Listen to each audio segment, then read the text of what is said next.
Professor of Organizational Behaviour at the London Business. It's international leadership, emotional transformation. There are some videos of her online. Member of Economic Expert Net, as well as of books, including Like a Leader, Think Like a Leader.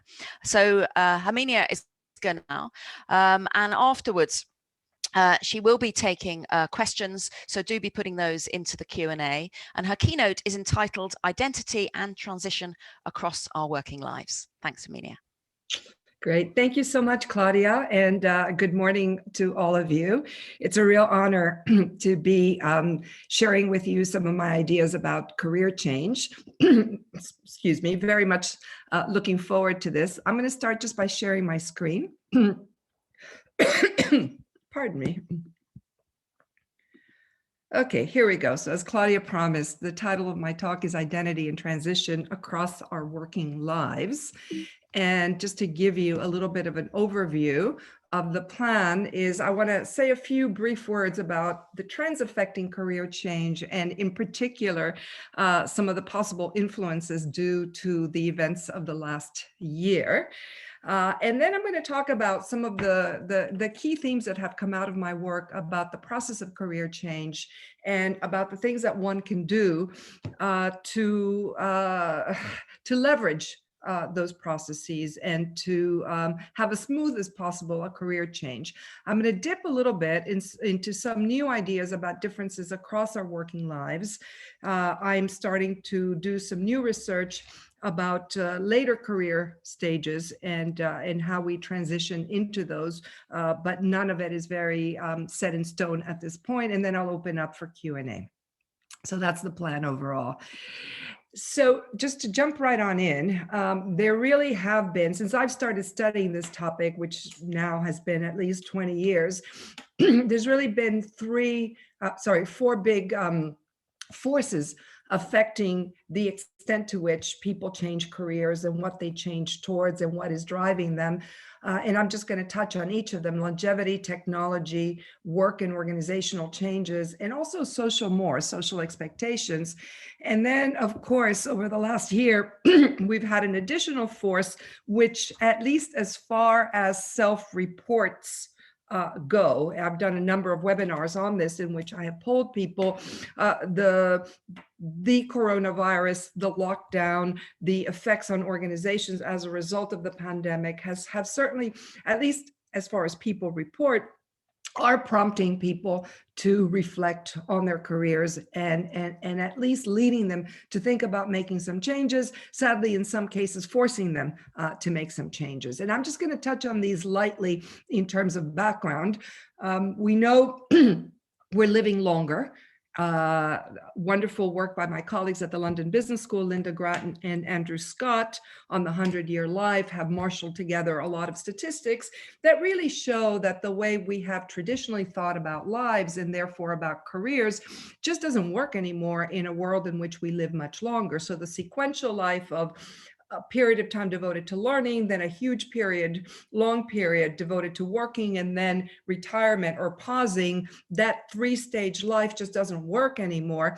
And what we're seeing already with many people, and we'll have to learn how to do better, is to think about a life in which we transition back and forth between these three kinds of activities, because the longevity premium simply means that there's too many more hours to kind of keep stretching out that middle part without halts for learning or for pausing. Technology, we can say a great deal, but we know technology is just transforming what jobs are there, how those jobs will be done, who will do them. There's a lot of speculation around that future of work. A lot of times the predictions are wrong, but we do know there aren't going to be as many of the jobs that we've had in the past. And so that's another factor spurring people to think about what next, and in some cases pushing changes.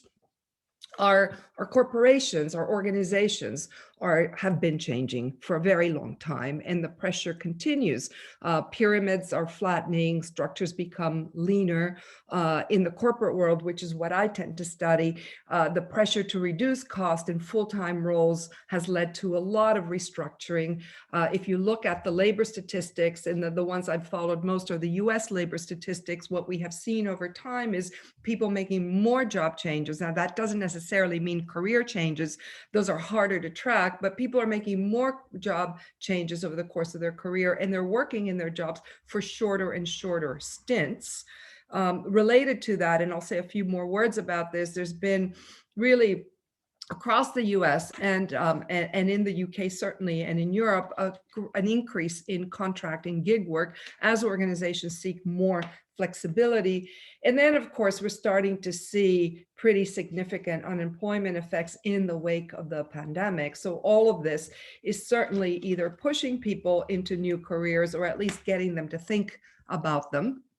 One of the more interesting trends, and I've only had a quick look at the statistics more recently, but professional gig work has been on the rise, as contract work in general. Now, there was a drop last year as it became obvious that what seemed like for many people a great thing was highly precarious in pandemic times. But lots of people self-employed, many freelancers, a large share of them in professional gigs.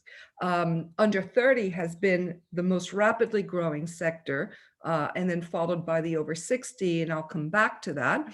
And at least before the pandemic, we saw more and more people deliberately choosing it, and not only as a fill-in in between full-time jobs. So that's been a really interesting development. As I'll come back to it, this has been a real tool for people to explore possible future career changes.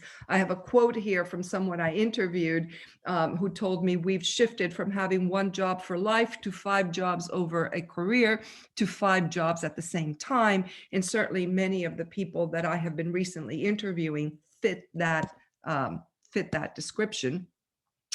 And then, of course, there's been real change. You know, I started studying careers slightly in the 80s when I was doing my doctoral studies.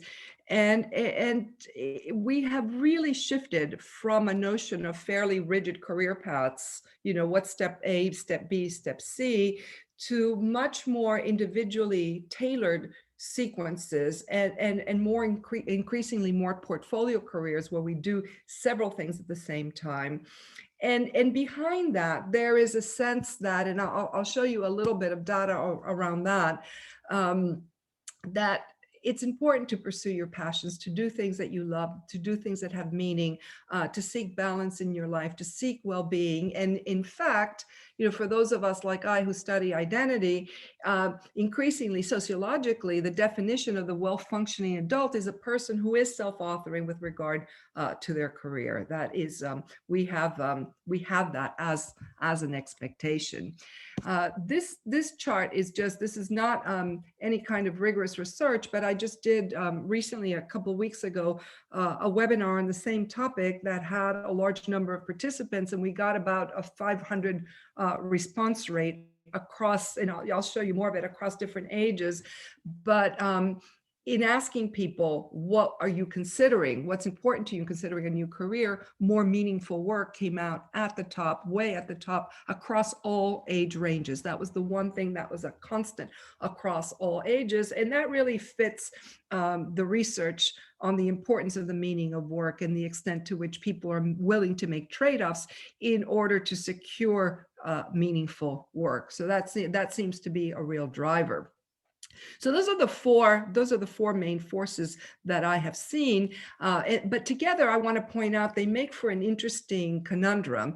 You're on your own, really, in terms of career change, perhaps less so at a younger age, where channels to move into jobs are more institutionalized. But otherwise, what I have seen and continue to see is what sociologists would call a highly under-institutionalized landscape, which is there are fewer clear steps, formally demarcated role passages, fewer clear career paths where that have step 1, step 2, step 3, that spell out clear trajectories from one role to the next. In fact, a lot of people who are looking at how do we use machine learning and artificial intelligence to really map this out want to tackle this problem because it isn't clear how you get from A to X, because that is the nature of career change. A lot of work roles are do it yourself. That is, people are inventing their own or inventing their own mix in portfolios. People who fall in between fairly established categories of, hey, I'm a lawyer, I'm a doctor. The indicator is always how easy is it to explain to other people what you do at a cocktail party? Do you start with, well, it's complicated, or I do several things? And so all of this means that you've got a lot more possibility for self-invention, for individuation, for self-authoring, but there's a lot of choice, and that's hard to manage. And I'll come to that when I talk about the process. And it also puts a burden on your own shoulders about what is the meaning of success. One of the biggest questions that I get from people who are embarking on these changes, particularly towards more unconventional careers, is how do I know how well I'm doing? How do I know if I'm progressing, if I'm not in a hierarchical system? What does success mean? What does it look like? It's a very, very interesting questions from an occupational psychology point of view. So I'm gonna, those are the trends as I see them. And I want to jump into the part 2 of this, which is to talk about what is the career change process. And the career change process is a process of transition, which I define as moving away from something without not yet having left it, while moving towards something without not yet knowing what it is. And it is in this definition that you see both the possibility and the challenge of transition.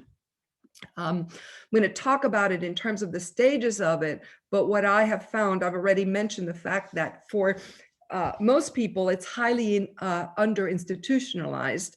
From a data point of view, the people that I have studied most are at the mid-career transition, so kind of cluster around the age 40 transition, in their 30s to early 50s. But what I have tended to study empirically is mid-career, where transitions begin to be under-institutionalized, where people end up having to kind of create their own roles, create their own businesses, create their own portfolios in order to do what they want to do, increasingly.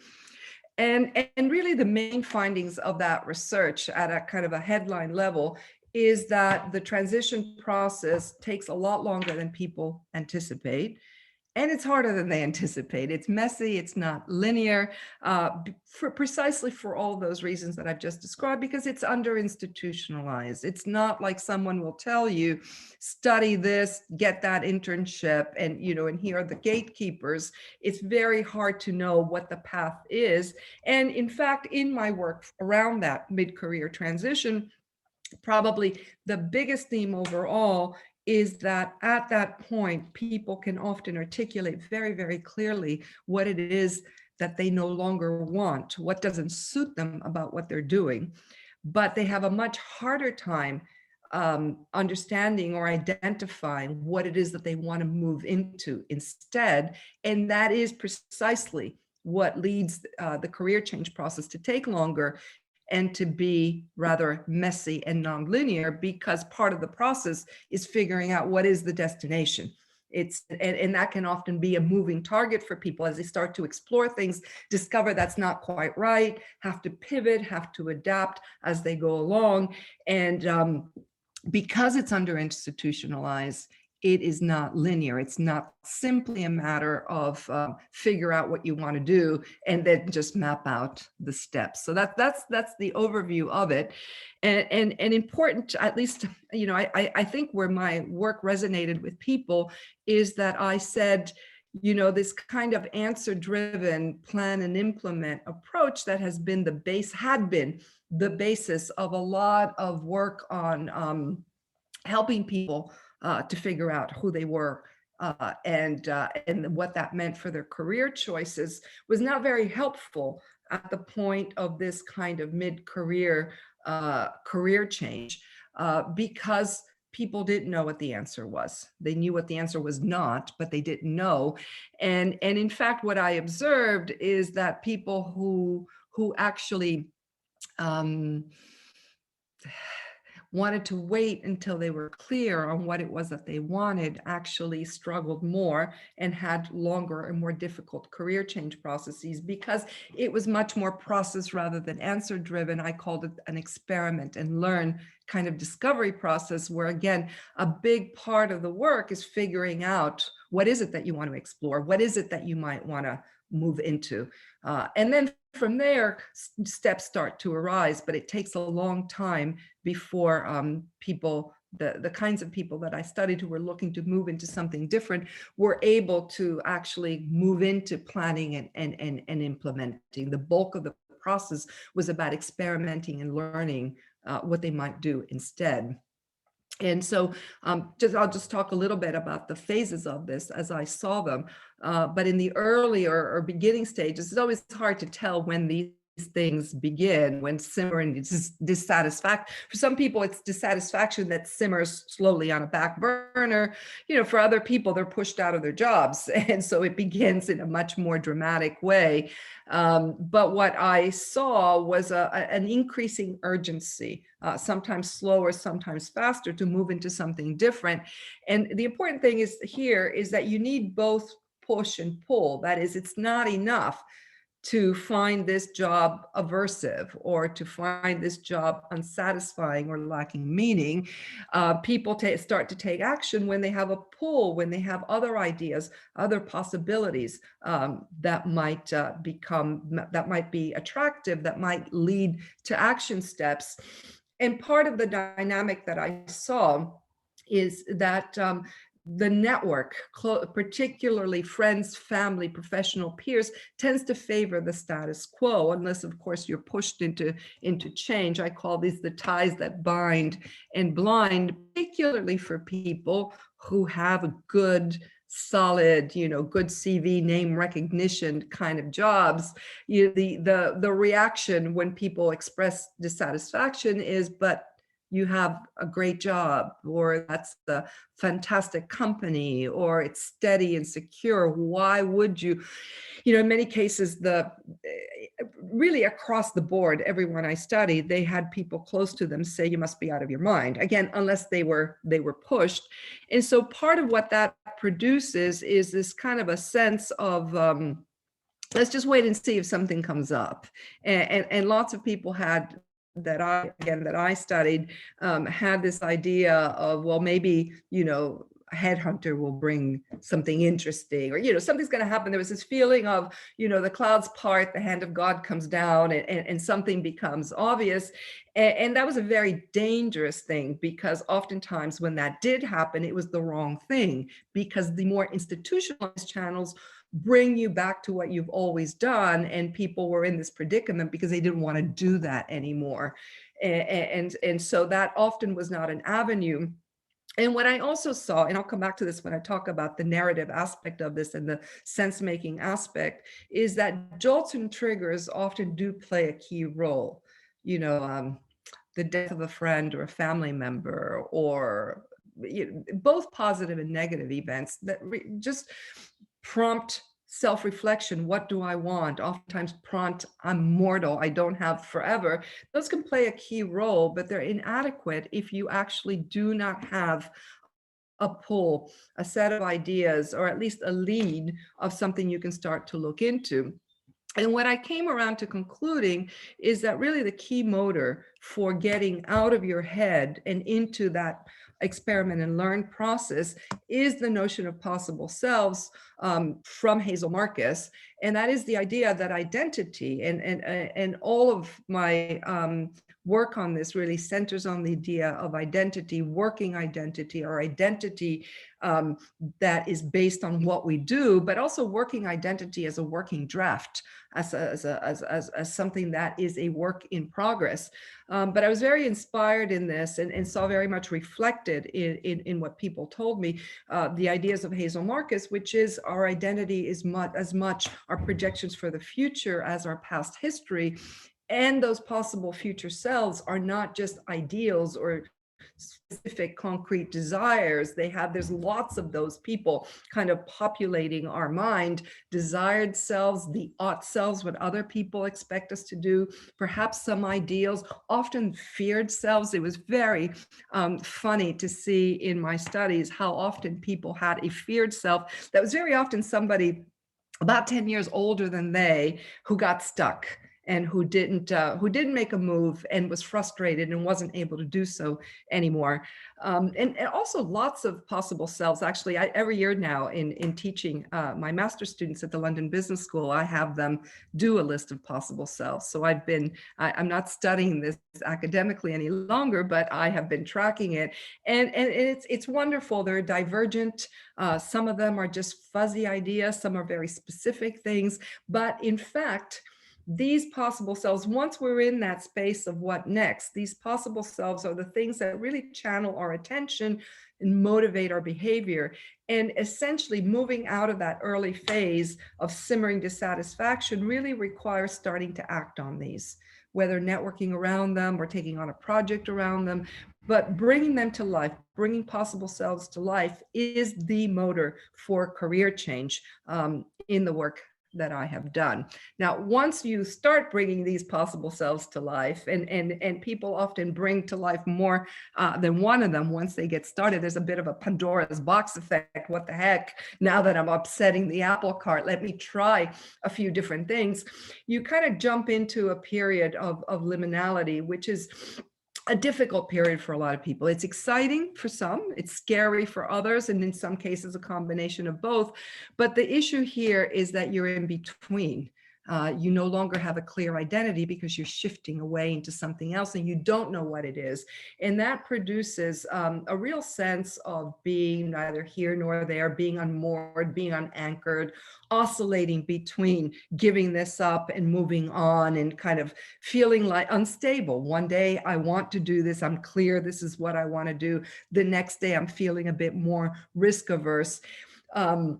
It can be a very fertile emptiness, and I will talk about that. But it's often a very difficult time for significant others because that's when they think the person embarking on this change is perhaps a little nutty, might make a foolish decision, might do something stupid because they are unmoored, and so that means there isn't a consistency of what it is that they're feeling, that they're seeking, that they're wanting. And the conclusion that I came to here is that this is a very necessary part of the process where a lot of the important identity business of career change is going on. This is just an illustrative quote of the kinds of things people say. It's not from my own work, but it's from a work that I have admired a lot on becoming an X. By Ibo, who studied, Ibo was a nun who decided to leave the order and become a layperson, and she became fascinated in that identity transition. But as a result of doing the doctoral research on it, ended up studying lots of other levers and lots of other transitions in which you become an X something. And hear what she said about the process of leaving the order is, I was outwardly leading the routines of religious life, yet I felt like a stranger. I was afraid of the unknown outside the order. What resulted from all of this was a sense of living in a vacuum without any meaningful point of reference. Very, very common experience in anthropology. This is known as liminality, originally studied by Van Gennep as the middle stage in rites of passage. You know, the adolescent or the young boy who gets taken by the elders out to the woods and comes back a man.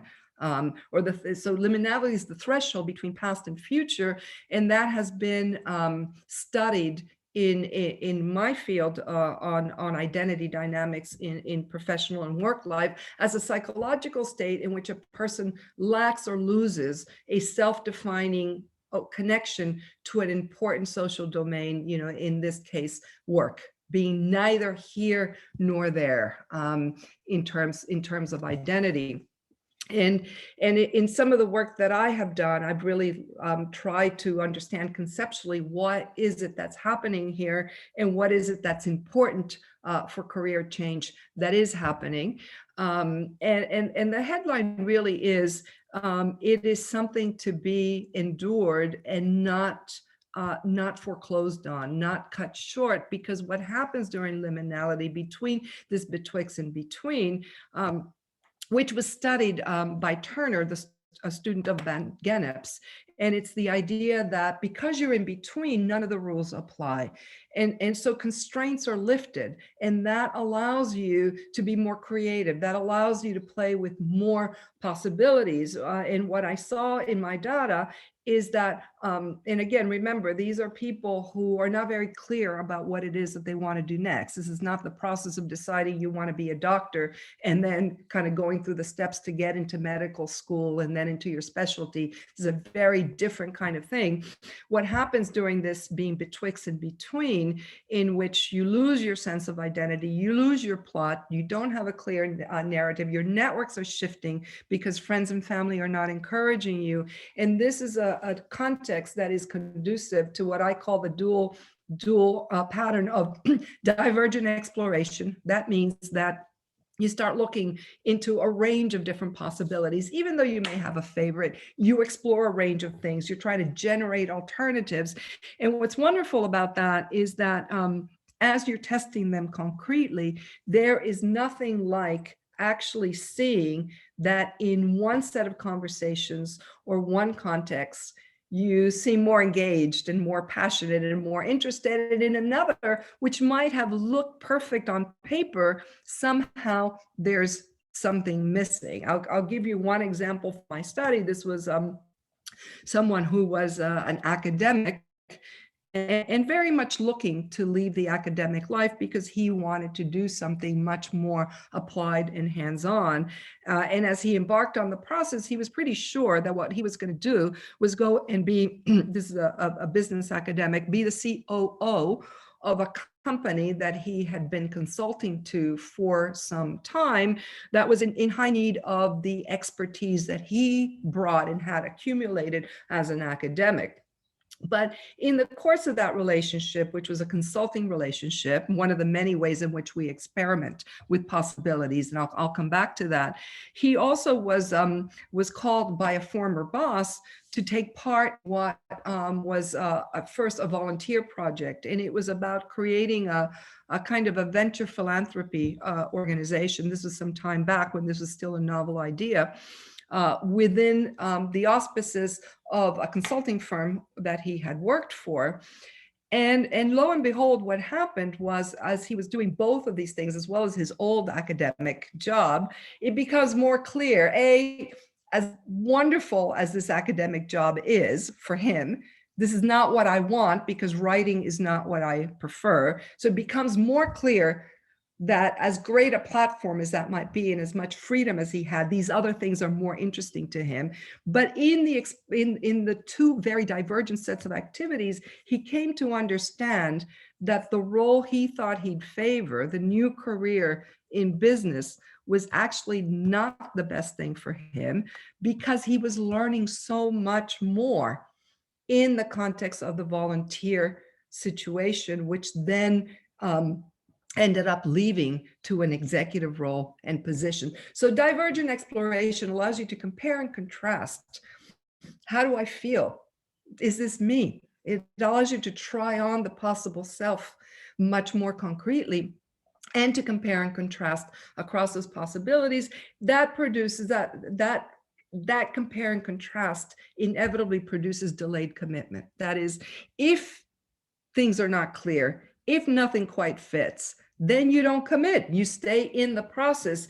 And the important thing is that this delayed commitment is pretty aversive for people, particularly people who have been quite decisive and quite clear. Being in this limbo, neither here nor there, and I don't know what I want, can be quite aversive. And it's important that they understand that that's part of the process. If you're delaying commitment, it basically means you haven't hit it quite yet. one of the people in my study who I found most amusing from this point of view went through quite a long process of trying to find an alternative to working as a consultant, which is what he'd been doing. It took about 2.5, 3 years, which is the average. And he told a story about returning to a headhunter for a big corporate operation that had been chasing him. And every time he just got fed up and said, this is taking too long, I've got to have a real job, he'd go back to that headhunter. And in the course of having that conversation, he said he felt so sick to his stomach that it gave him the fortitude to keep exploring. So these are the two important dynamics in liminality. The end of the process is always really hard to pinpoint. And for me, psychologically and in terms of identity, what I call the end is not necessarily stepping into a new role, but having a clarity about that destination that then allows you to move into the plan and implement mode. And most importantly, it's a process of making sense where you start to crystallize a story that makes sense about why is it that I'm going from A to X? Why is it that I had to leave that great job? Why is it that this is better suited to me? Why is it that I have suffered through this period? And as that story evolves, because liminality is essentially a period where you're losing the plot. And although people are making sense of this all the time, as you're going through career change, people are asking you all the time, what are you doing? What are you looking for? And so you're constantly in a situation where you have to narrate your story. And what I saw is that it shifts a lot throughout that process as it starts to gel into the story that you mostly tell and that you believe yourself. That is the indicator that you are close to the end of the process. Now, a few things about the specific population that I studied, and then some speculation about others. I really looked at, as I said before, the mid-career, midlife population, people who would be described by James Hollis as making the turn within. And that is, this is the time when people who have oftentimes made choices either because they didn't know what they wanted or because those were the easy paths to go into out of school, or because other people were doing that, or family pressures, are starting to want to and expect to become authors of their own life, to individuate in psychological terms. And as we know, and by the way, midlife is quite a broad category. Some people have their midlife crisis early, some have it later, some have several. But the idea of midlife is that you have both a sense of mortality that is going to motivate a focus on priority. You don't want to waste time. The search for meaning becomes more pressing, but because we're living longer, people also see, there's a big path ahead too. I can't just bite the bullet and stick through this. There's a lot of years left potentially, and so I better focus on something that's more rewarding. As well, relative to younger populations, you just have more experience with yourself. So you have more self-knowledge, and at the very least, you have a better sense of what is it that you don't want, what is it that doesn't suit you. Although a lot of times going through this process clarifies what it is. Is it the work itself? Is it the setting? Is it the people? Is it the culture? And oftentimes that experience leads to a revision or a reassessment of earlier career goals. And oftentimes the Jungian sense of there's unexpressed facets of the self. We have limited time and energy. We can't express all of the multifaceted things of who we are. And so some of the more suppressed or things that haven't had as much attention start to clamor for attention, oftentimes the more creative side. Now, more recently, just trying to think about older career changers and career change processes in later life, which is the focus of a new project that I'm working on right now. As I said, we've collected some data just on webinar participants, so certainly not scientific, but there seems to be two slightly different patterns. For younger changers, we're seeing a much more kind of explore and build. So relative to when I started doing all of this, you see a much longer exploration period in younger career changers who will test out a bunch of different things serially before really embarking on that kind of more investment in career building in one thing. kind of mode. And for older career changers, what I have started to see most is a kind of a crystallize and exploit pattern. And the caveat here is these are people who have been mostly successful in their professional lives. They have, at this point, at the kind of 55 plus, or 50 plus, they can really say very clearly, this is what I'm good at. This is what I have to offer. I have a great deal of experience, capital, connections, knowledge accumulated that I can put to work in arenas that are more interesting to me, where I have greater impact and where I can do things on my own terms. And how we saw this in the data is with the younger career changers, and empirical earlier work does bear this out, is you see the external career drivers more prevalent for younger changers, things like pay, promotion, security, career progression, tend to decline with age. And this was our population of about 500 people who attended a webinar that I did on exactly this topic. Whereas with our older population, you saw the internal career drivers become more prevalent, more flexibility, more freedom, autonomy, better use of my skills, clearer impact of my work were the more important drivers. The last bit that I want to delve into a bit before opening things up for Q&A is the levers that people have available to them. So this is the more practical side of this.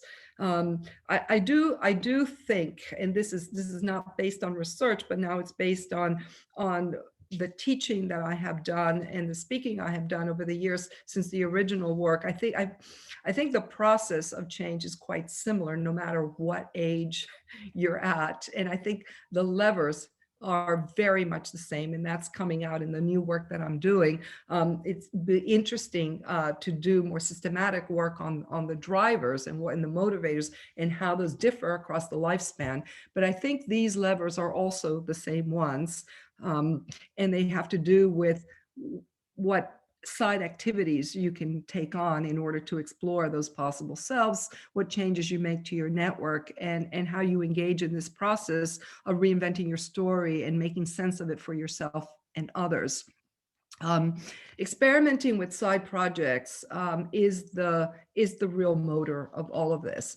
And the way I get at it is our professional identity, our working identity is hugely based on what you do, not just the title, but the activities that you engage in, what takes up your time, what people expect of you.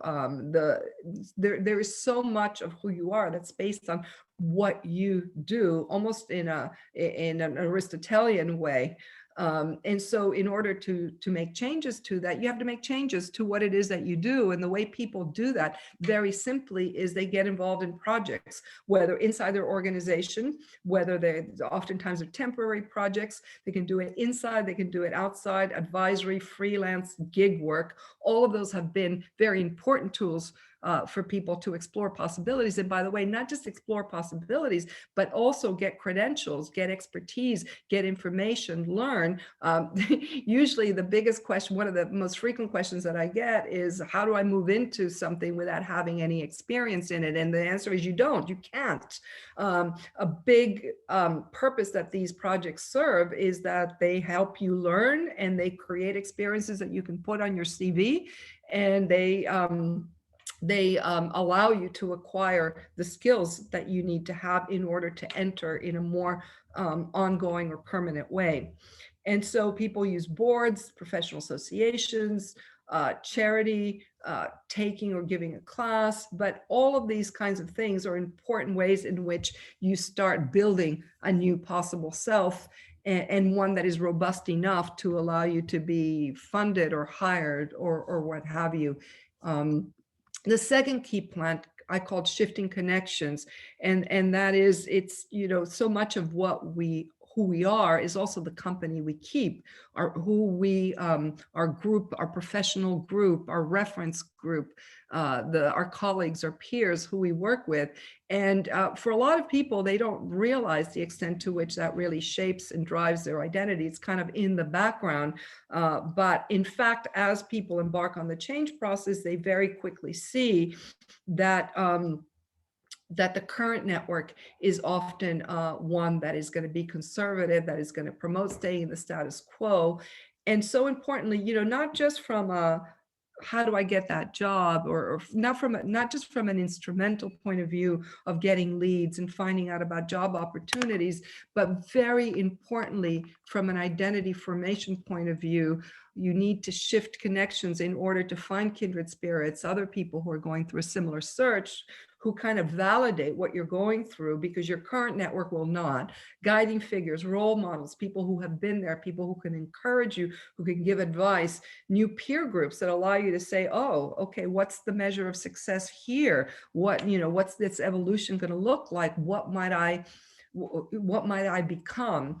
And in that process, one of the places people often begin is in reactivating what are known as dormant ties. And that is often people who you know already, you've crossed paths with, maybe worked with, but have moved on, and you've lost touch with them. And that often means that they're in a different social realm, they're working in different areas, and they have a perspective that's different from what your core network has. They can be very useful for getting perspective and not getting trapped in the expectations of those who expect you to remain as you always have been. And this is a theme I still hear very much today. Very quickly, people get pigeonholed, at a very early age. This is what you've done, so this is who you will always be. The ideas that are proposed to them for things they might do remain very close to what they've done. And so important to be able to reach out and expand the network to new and different circles in order to expand one's sense of possibility for oneself. And then the last of the levers I call making sense.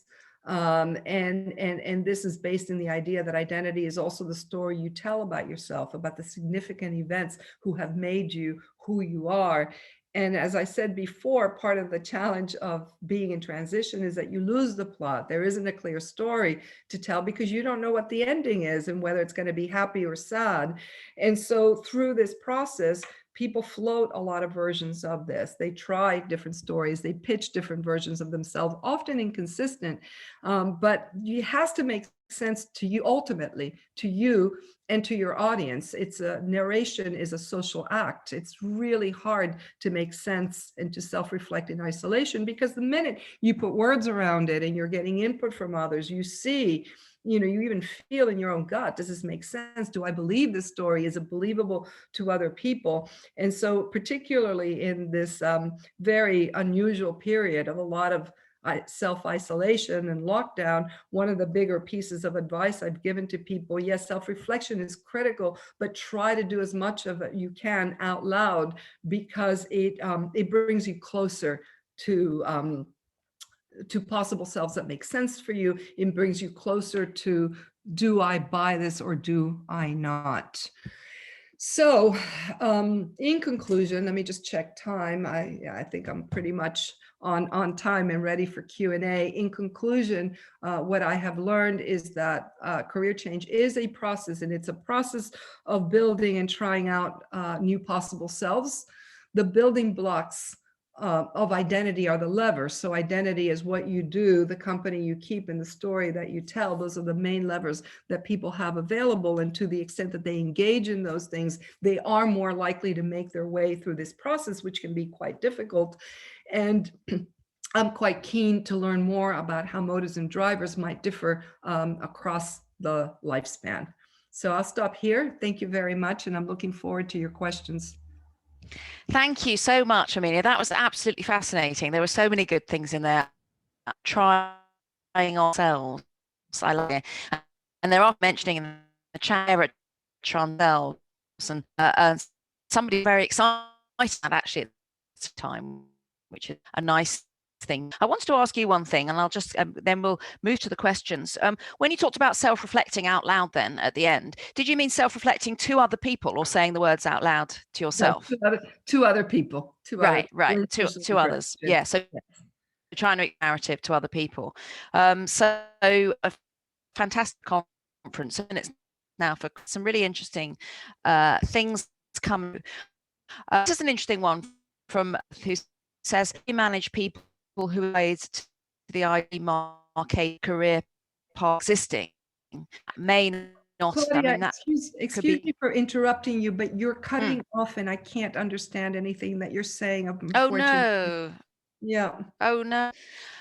Shall I try saying that again, or are you able to see the questions in the Q&A? As succinctly as possible, because you're going to break up. Yes, please. Yeah, so let me try that again. So Elizabeth says, how do you people who are tied to the demarc career pathway what exists? I'm sorry, I can't hear you. You cut off too much. I wonder if are you able to see the questions in the Q&A? I'm not able to see the questions in the Q&A. Could I have a shot and see if that comes through? That particular question was, how do we manage people who are still tied to the idea of a demarcated career pathway existing when in fact it may not exist? How do we what people? How do we manage people? Manage people.